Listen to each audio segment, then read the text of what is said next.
Hi everyone, welcome to my video. In this video, I'm gonna show you how I create a dynamic dashboard in which the users are able to get a variety of financial information and graphs of each individual company in SP500 index by selecting their symbol and the time frame. First, I import the historical price data of 2017 for the 500 companies into the spreadsheet and create a table. I modify the formats of the table so that it looks in a nice way.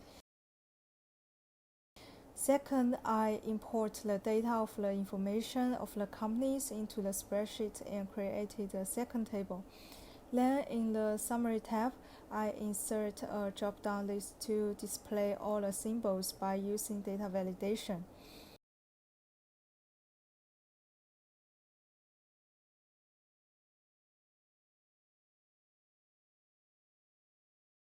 Then, in order to pull the name of the company, I use VLOOKUP function. I also add a IFNA function, so in the case of NA, the cell will show as empty. I did the same to pull a bunch of information such as the sector, the PE, PS, and PB value of the company. Then I modify the formats of those cells again so that it looks in a nicer way.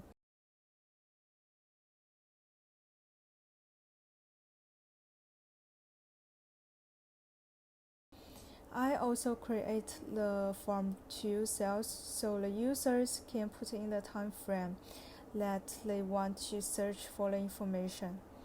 After doing all of those, I create a pivot table, using which I will be able to create the line chart and the bar chart. In the pivot table, I put the date into the row and remove months, since I want to present the daily data. I put close price and volume into the value box. Most importantly, I put symbol in the filter box. Now our goal is to have the historical price table update every time when we give different parameters in B7, E11, or G11, which stand for the symbol and the time frame separately. In order to do that, I enter some VBA codes into the Summary tab. This VBA will run automatically when the target areas in the Summary tab change.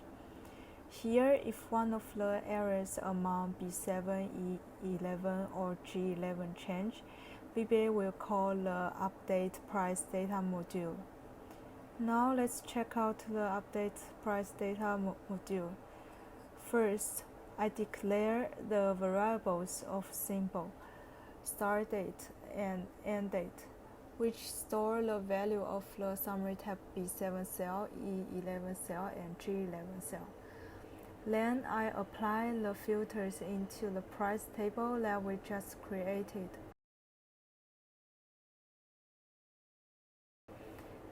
In field 7, which is the symbol column, we apply the filter to select the records when the symbol equals to the symbol that we select in Summary tab cell B7.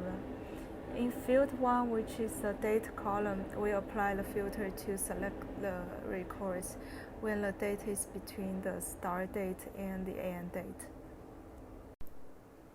Now we also want the filters applied to the pivot table, so when we later create charts, the chart will be dynamic with the parameters that we enter in the Summary tab. In order to do this, I add some codes in the VBA. First, I declare the pivot table and the pivot table field of the symbol. Then, in the pivot table, the code is setting the symbol in the filter box equal to the symbol that the user select and refresh the pivot table. After this, the code is apply the filter to the date that the date is between the start date and the end date. Now the pivot table is updating as well based on the parameters that the user enter. Let's create charts. First, let's create the combo chart of close price and transaction volume. For close price, I choose a line chart, and for transaction volume, I choose a bar chart. I check the secondary axis for transaction volume since the number scale for those two parameters are very different. Then I did some modification on the format of the chart. I hide the fields, move the legend to the bottom, and add the chart title. Also, I choose to display volume in the units of media, and I add the currency mark to the close price. Now let's put the chart into the summary tab. It's updating along with the parameters that we enter.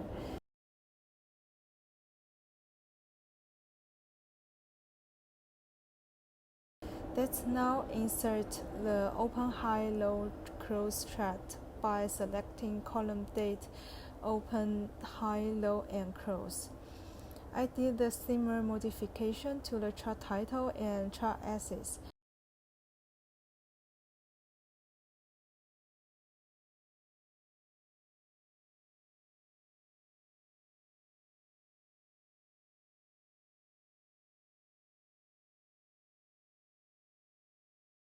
It's important that we set both charts don't move or size with cells, so the charts can stay in the specific position in the summary tab.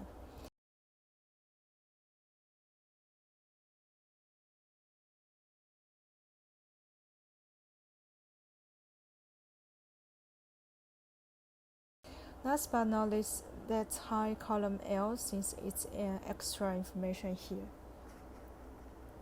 Now the dynamic dashboard has been complete. That's pretty much about how I created. We can play around by selecting different symbols and entering different time frames. The dashboard will show you its basic information as well as the financial charts. Hope this could be a good tool for you to select the stock that you want to buy. Thanks for watching my video, and I hope you enjoy your rest of the day. Goodbye.